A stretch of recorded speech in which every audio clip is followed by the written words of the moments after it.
Great start to the debate, Michelle. Thank you. I'm now going to ask Jordan Peterson to speak for the con team.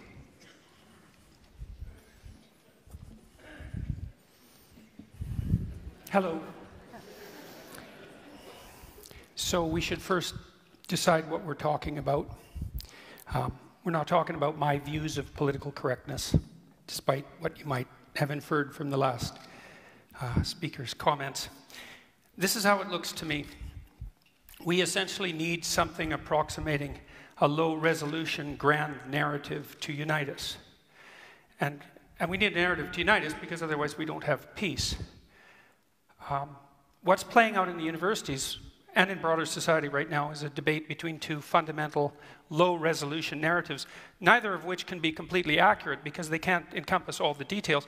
Obviously, human beings have an individual element and a collective element, a group element, let's say. The question is, what story should be paramount? And this is how it looks to me. In the West, we have reasonably functional, reasonably free, remarkably productive, stable hierarchies that are open to consideration of the dispossessed that hierarchies generally create. Our societies are freer and functioning more effectively than any societies anywhere else in the world and than any societies ever have. And as far as I'm concerned, and I think there's good reason to assume this, it's because the fundamental low-resolution grand narrative that we've oriented ourselves around in the West is one of the sovereignty of the individual, and it's predicated on the idea that all things considered, the best way for me to interact with someone else is individual to individual, and to react to that person as if they're both part of the process, because that's the right way of thinking about it, the psychological process by which things we don't understand can yet be explored, and by things that aren't properly organized in our society can be yet set right. The reason we're valuable as individuals, both with regards to our rights and responsibilities, is because that's our essential purpose, and that's our nobility, and that's our function. What's happening, as far as I'm concerned, in the universities in particular, and spreading very rapidly out into the broader world, including the corporate world, much to what should be its chagrin, is a collectivist narrative. And of course, there's some utility in a collectivist narrative because we're all part of groups in different ways, but the collectivist narrative that I regard as politically correct is a strange pastiche of postmodernism and neo-Marxism, and its fundamental claim is that no, you're not essentially an individual, you're essentially a member of a group. And that group might be your ethnicity, and it might be your sex, and it might be your race, and it might be any of the endless numbers of other potential groups that you belong to, because you belong to many of them. And that you should be essentially categorized along with those who are like you on that dimension in that group. That's proposition number one. Proposition number two is that the proper way to view the world is as a battleground between groups of different power. So you define the groups first, and then you assume that you view the individual from the group context, you view the battle between groups from the group context, and you view history itself as a consequence of nothing but the power maneuvers between different groups. That eliminates any consideration of the individual at a very fundamental level, and also any idea, for example, of free speech, because if you're collectivist at heart in this manner, there is no such thing as free speech. It isn't that it's debated by those on the radical left and let's say the rest of us, so to speak. It's that in that formulation, there's no such thing as free speech, because for an individualist, free speech is how you make sense of the world and reorganize society in a proper manner. But for the radical left type collectivist that's associated with this viewpoint of political correctness, when you speak, all you're doing is playing a power game on behalf of your group. And there's nothing else that you can do, because that's all there is. And not only is that all there is in terms of who you are as an individual now and how society should be viewed, it's also the fundamental narrative of history. For example, it's widely assumed in our universities now that the best way to conceptualize Western civilization is as an oppressive, male-dominated patriarchy, and that the best way to construe relationships between men and women across the centuries is one of oppression of women by men. And it's like, well, look, no hierarchy is without its tyranny. That's an axiomatic truth. People have recognized that literally for thousands of years. And hierarchies do tend towards tyranny, and they tend towards the usurpation by people with power. But that only happens when they become corrupt. And we have mechanisms in our society to stop hierarchies from becoming intolerably corrupt, and they actually work pretty well. And so I would also point this out. You know, don't be thinking that this is a debate about whether empathy is useful or not, or that the people on the con side of the argument are not empathetic. I know perfectly well, as I'm sure Mr. Fry does, that hierarchies tend to produce situations where people stack up at the bottom, and that the dispossessed in hierarchies need a political voice, which is the proper voice of the left, by the way, and the necessary voice of the left. But that is not the same as proclaiming that the right level of analysis for our grand unifying narrative is that all of us are fundamentally to be identified by the groups that we belong to, and to construe the entire world as the battleground between different forms of tyranny in consequence of that group affiliation. And to the degree that we play out that narrative, that won't be progress, believe me, and we certainly haven't seen that progress in the universities. We've seen situations like what happened at Wilfrid Laurier University instead. We won't see progress. What we'll return to is exactly the same kind of tribalism that characterized the left.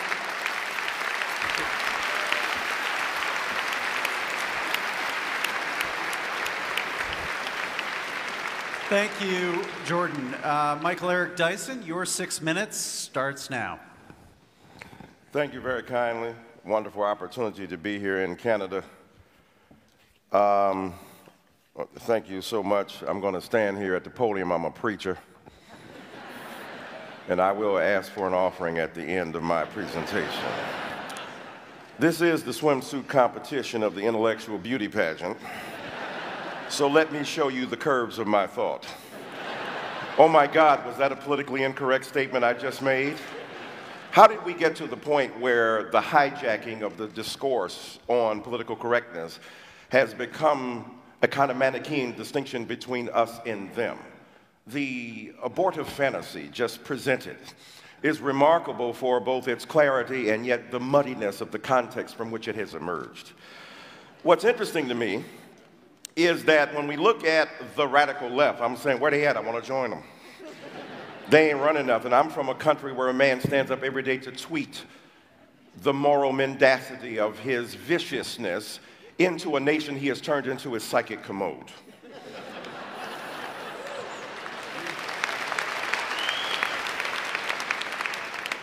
Y'all got Justin, we got Donald. So what's interesting then is that political correctness has transmogrified into a caricature of the left. The left came up with the term political correctness. Shall I remind you? We were tired of our excuses and our excesses and our exaggerations. We were willing to be self-critical in a way that I fear my confrères, my compatriots, are not. Don't take yourself too seriously. Smile. Take yourself not seriously at all, but what you do with deadly seriousness. Now it is transmogrified into an attempt to characterize the radical left. The radical left is a metaphor, it's a symbol, it's an articulation. They don't exist, their numbers are too small. I'm on college campuses, I don't see much of them coming. When I hear about identity politics, it amazes me. The collectivist identity politics, last time I checked, white folk invented race. That was an invention from a dominant culture that wanted groups to, at their behest. The invention of race was driven by the demand of a dominant culture to subordinate others. Right?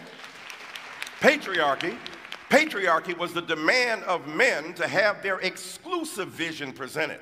The beauty of feminism is it's not going to resolve differences between men and women. It just says men don't automatically get the last word. Of course, in my crib, they never did. And so identity politics has been generated as a bête noire of the right, and yet the right doesn't understand the degree to which identity has been foisted upon black people and brown people and people of color from the very beginning on women and trans people. You think that I want to be part of a group that is constantly abhorred by people at Starbucks? I'm minding my own black business. Walking down the street, I have group identity thrust upon me. They don't say, ah, ha, ha, there goes a Negro. Highly intelligent, articulate, verbose, capable of rhetorical fury at the drop of a hat. We should not interrogate him as to the bona fides of his legal status. No, they treat me as part of a group. And the problem is that our friends don't want to acknowledge is that the hegemony, the dominance of that group has been so vicious that it has denied us the opportunity to exist as individuals. Individualism is the characteristic moment in modernity. Mr. Peterson is right. The development of the individual, however, is predicated upon notions of intelligence. Immanuel Kant and David Hume and others, philosophically, Descartes comes along, introducing knowledge into the phrase, saying that knowledge is based upon a kind of reference to the golden intelligence, the reflective glass that one possesses, and yet it got rooted in the very ground of our existence. So knowledge has fleshly basis, and what I'm saying to you, the knowledge that I bring as a person of color makes a difference in my body because I know what people think of me and I know how they respond to me, and that ain't no theory. Am I mad at trigger warnings? The only trigger warning I want is from a cop. Are you about to shoot me? Not funny. In America, where young black people die repeatedly, unarmed, without provocation. And so for me, identity politics is something very serious. And what's interesting about safe spaces, I hear about the university. I teach there. Look, if you're in a safe space in your body, you don't need a safe space. Jordan, we're going to have 3 minutes up on the screen there. Please respond to what you've heard.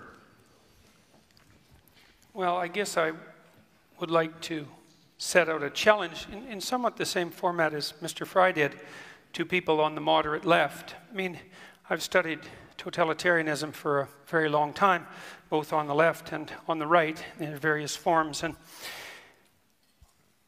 I think we've done a pretty decent job of determining when right-wing beliefs become dangerous. I think that they become dangerous when the people who stand on the right evoke notions of racial superiority or ethnic superiority, something like that. It's fairly easy to draw a box around them and place them to one side and necessary, and I think we've done a pretty good job of that. What I fail to see happening on the left, and this is with regards to the sensible left, because such a thing exists, is for the same thing to happen with regards to the radical leftists. Okay, so here's an open question. If it's not diversity, inclusivity, and equity as a triumvirate that mark out the two excessive left, and with equity defined, by the way, not as equality of opportunity, which is an absolutely laudable goal, but as equality of outcome, which is how it's defined, then exactly how do we demarcate the two extreme left? What do? We say, well, there's no such thing as the two extreme left? Well, that's certainly something that characterized much of intellectual thinking for the 20th century, as our high-order intellectuals, especially in places like France, did everything they could to bend over backwards to ignore absolutely everything that was happening in the catastrophic left world, in the Soviet Union and in Maoist China, not least. We've done a terrible job of determining how to demarcate what's useful from the left from what's pathological. And so it's perfectly okay for someone to criticize my attempts to identify something like a boundary. We could say diversity, inclusivity, and equity, especially equity, which is in fact equality of outcome, which is an absolutely abhorrent notion. If you know anything about history, you know that. And I'm perfectly willing to hear some reasonable alternatives, but what I hear continually from people on the left, first of all, as my opponents did, to construe every argument that is possibly able to be construed on the axis of group identification, and to fail to help the rest of us differentiate the reasonable left, which stands for the oppressed, necessarily, from the pathological left that's capable of unbelievable destruction. And what I see happening in the university campuses in particular, where the leftists absolutely predominate, and that's certainly not my imagination, that's well documented by perfectly reasonable people like Jonathan Haidt, is an absolute failure to make precisely that distinction. And I see the same thing echoed tonight. Thank you.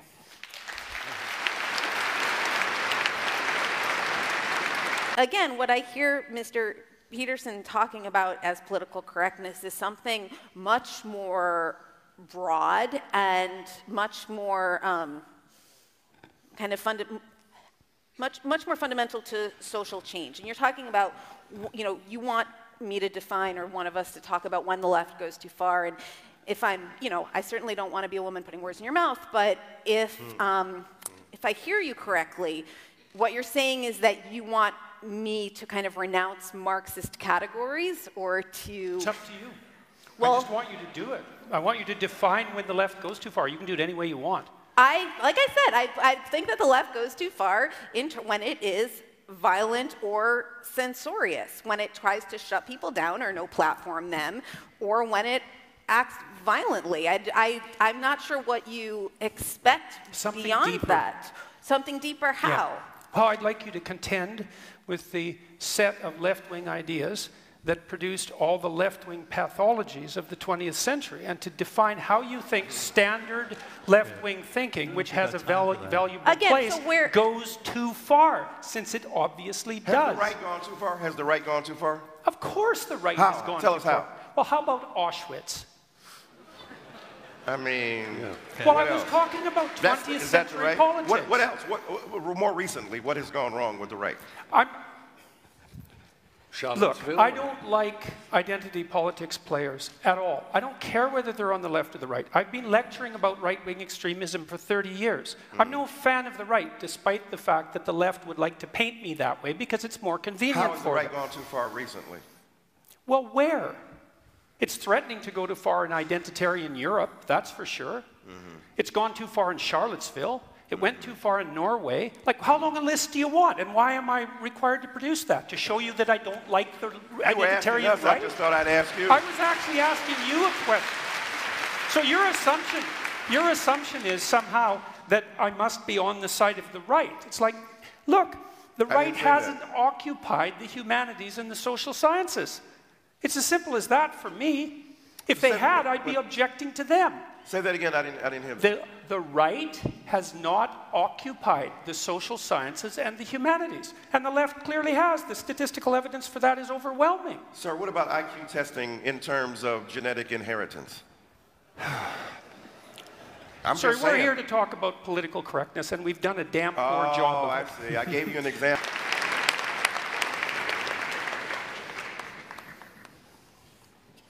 So I'm not here to claim that there's no such thing as oppression, unfairness, brutality, discrimination, unfair use of power, all of those. Anyone with any sense knows that hierarchical structures tilt towards tyranny, and that we have to be constantly wakeful to ensure that all they are isn't power and tyranny. It's interesting to hear Foucault referred to. It's unfortunate, but it's interesting. You know, because Foucault, like his French intellectual confreres, essentially believed that the only basis upon which hierarchies were established is power. And that's part of this pernicious politically correct doctrine that I've been speaking about.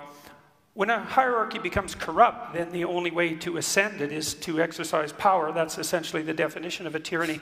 But that doesn't mean that the imperfect hierarchies that we have constructed in our relatively free countries, which at least tilt somewhat towards competence and ability, as evidenced by the staggering achievements of civilization that we've managed to produce, it doesn't mean that the appropriate way of diagnosing them is to assume without reservation unidimensionally that they're all about power, and as a consequence everyone who occupies any position within them is a tyrant or a tyrant in the making. And that is certainly the fundamental claim of someone like Foucault. And it's part and parcel of this, what would you call it, this ideological catastrophe that's political correctness. I'm not here to argue against progress. I'm not here to argue against equality of opportunity. Anyone with any sense understands that even if you're selfish, you're best served by allowing yourself access to the multiplicitous talents of everyone, and to discriminate against them for arbitrary reasons unrelated to their competences. It's abhorrent. That has nothing to do with the issue at hand. It isn't that good things haven't happened in the past and should continue to happen.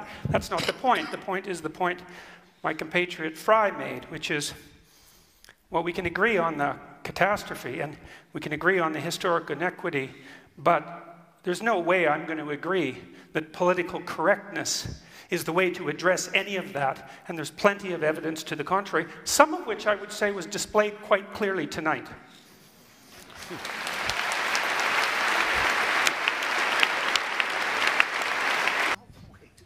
Gentlemen, thank you. Thank you both. We're just going to do a quick discussion with the online audience who's watching right now, just to get your reactions to the debate. And maybe to start with you, Jordan, there were some heated moments here. Did that surprise you, that the exchanges that you had with Michael Eric Dyson? Well, I wouldn't say it surprised me. Well, I suppose it probably did. It just didn't seem like a very good tactical move. You know, and I stand by what I said. I don't see any reason at all that my racial identity needed to be dragged into the discussion, independent of my personality proclivity. I would say what I just said to Mr. Fry here is that it was a pleasure sharing the stage with him. I've rarely heard anyone ever deliver their convictions with such a remarkable sense of passion and wit and forbearance and erudition. It was really something. Yeah. And Stephen, a challenging debate because in a sense we're trying to mesh two different views here, two different worldviews, one very focused more on identity politics, group identity. You, in a sense, having an argument really more about the larger culture itself and the tenor and tone of the conversation I within it. worried that I was being a little kind of scattergun, really, and that both scattergun and too specific, that I had just taken very literally the popular idea of political correctness as being a kind of control of language and a shutting down of certain phrases or an introduction of others, and the kind of day-to-day, as I say, human resource departments of corporations and that sort of thing, so I was slightly disappointed that it just became a debate about race and about gender and so on. But that was, I guess, natural. And I still, the fact is, I'm still a lefty, but a soft one. I just don't have. I'm not too soft. Flabby, squashy in every sense. And I realize that that's not a political point of view, it is a personal one. Right. And the gap between the personal and the political, which is a space you obviously are very interested in as a psychologist, is one that is rarely explored. People are either so personal that it has no application in the outside world and the organization of human affairs, or they're so political and so much to do with structure and distinction between hierarchies and networks and so on, that they forget the individual. And that's the space in which the impassioned liberal lives, and it's not easy to do it because you often do sound rather wet, and I'm aware that I did. But I enjoyed it. Yeah, really thank you for coming. Just finally, before I free you two both to a well-earned drink, anything left unsaid, Jordan? Any point that you wanted to make that you didn't feel you had the time or the opportunity? No, I don't think so. I said my piece, yeah. Great. Same question to you, Stephen. I know, I think I got across. I mean, there's so much you can talk about in that field, and I just wanted to leave with the point that I do want, like everybody, it's a no-brainer. We want the world to be fairer, juster, sweeter, kinder, but it's how you get there, and I felt that wasn't really addressed. Okay. Well, gentlemen, thank you both very much from our online audience. A big thank you also, I know, to Jordan Peterson and Stephen Fry for participating in, a debate with some stakes on the table, for sure. Thank you, gentlemen. I'll see you in the reception. You bet. Again, online